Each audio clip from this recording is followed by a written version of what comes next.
भारत में सत्ता का खेल मतलब पावर का गेम कोई आज की बात नहीं है। ये कहानी तो 1000 साल से भी ज्यादा पुरानी है। आज हम उसी कहानी को समझेंगे, कैसे बड़े बड़े साम्राज्य बने, आपस में टकराए और फिर वक्त के साथ बिखर गए। एक ऐसी कहानी जिसने 750 ईस्वी से लेकर 1857 तक भारत की तकदीर लिखी। तो चलिए इस पूरे सफर को हम 5 हिस्सों में बांटकर देखते हैं। सबसे पहले समझेंगे 3 ताकतों के टकराव को, फिर देखेंगे उत्तर पश्चिम से हुए हमलों को, इसके बाद बात होगी दिल्ली सल्तनत की, फिर आएगा मुगलों का शानदार दौर और आखिर में हम देखेंगे कि कैसे वो महान साम्राज्य भी ढल गया। जरा सोचिए, हम यहाँ 1000 साल से भी लंबे इतिहास की बात कर रहे हैं। इस दौरान कितने ही बड़े बड़े साम्राज्य बने और फिर वक्त के साथ खत्म भी हो गए। तो चलिए कहानी की शुरुआत करते हैं उस दौर से जिसे हम अर्ली मेडिवल पीरियड कहते हैं। एक ऐसा वक्त जब भारत में कोई एक बड़ी शक्ति नहीं थी, बल्कि छोटी छोटी राज्यों में सत्ता के लिए एक जबरदस्त होड़ मची हुई थी। इस शुरुआती दौर का जो सबसे बड़ा टकराव था उसे कहते हैं त्रिपक्षीय संघर्ष। अब ये था क्या? असल में ये भारत के दिल यानी गंगा के मैदानों पर कब्जे के लिए 3 बड़ी ताकतों के बीच 100 साल तक चली एक जबरदस्त लड़ाई थी। और इस लड़ाई के 3 बड़े खिलाड़ी थे। उत्तर भारत में गुर्जर प्रतिहार, पूर्व में पाल और दक्षिण से राष्ट्रकूट।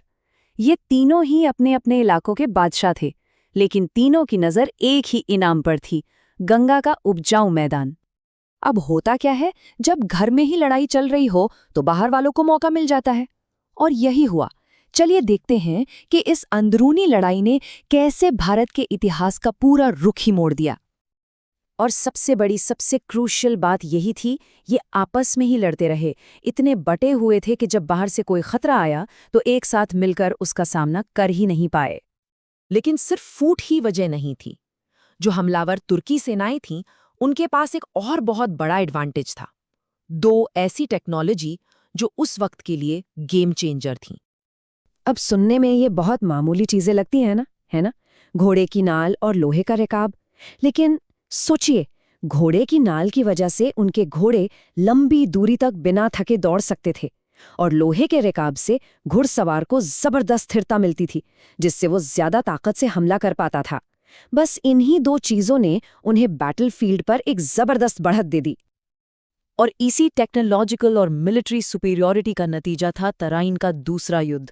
ये वो लड़ाई थी जिसने सब कुछ बदल दिया, और यहीं से दिल्ली में एक नई ताकत की नींव पड़ी। इन हमलों के बाद सीन पूरी तरह बदल गया।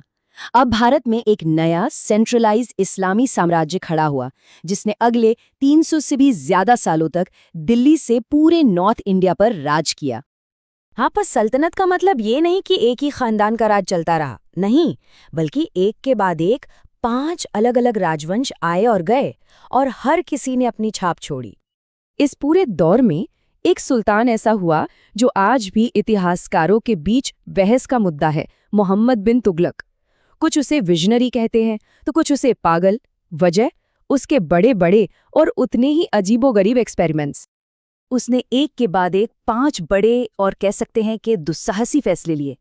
पूरी की पूरी राजधानी दिल्ली से दौलताबाद ले गया, रातों रात करेंसी बदल दी, लेकिन उसकी हर एक योजना बुरी तरह फेल हो गई।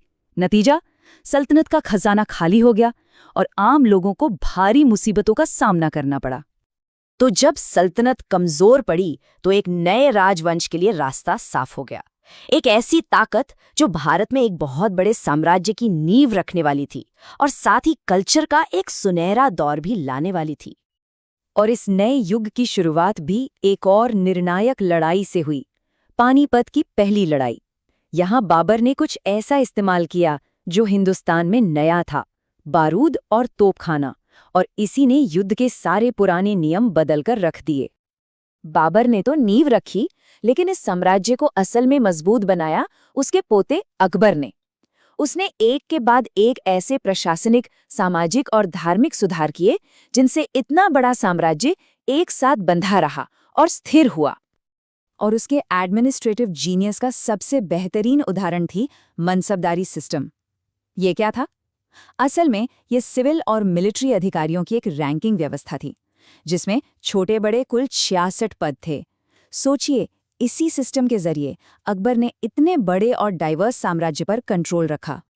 जब साम्राज्य में इतनी स्थिरता और दौलत आई तो इसका असर कला और संस्कृति पर भी दिखना ही था, खासकर आर्किटेक्चर में। शाहजहां के दौर में तो ये अपने चरम पर पहुंच गया।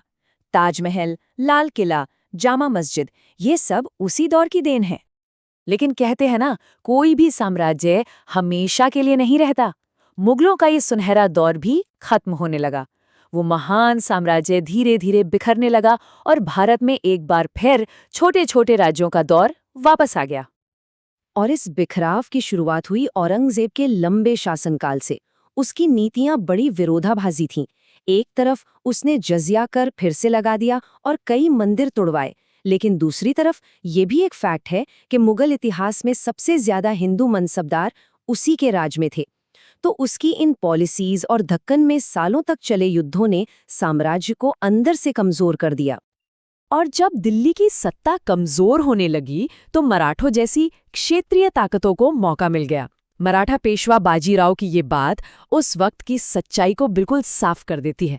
उन्होंने कहा, कमजोर हो चुके पेड़ के तने पर वार करो, डालियां तो अपने आप गिर जाएंगी। मतलब अब दिल्ली पर सीधा हमला करने का वक्त था। साम्राज्य अंदर से तो खोखला हो ही रहा था, ऊपर से बाहर से भी जबरदस्त हमले हुए।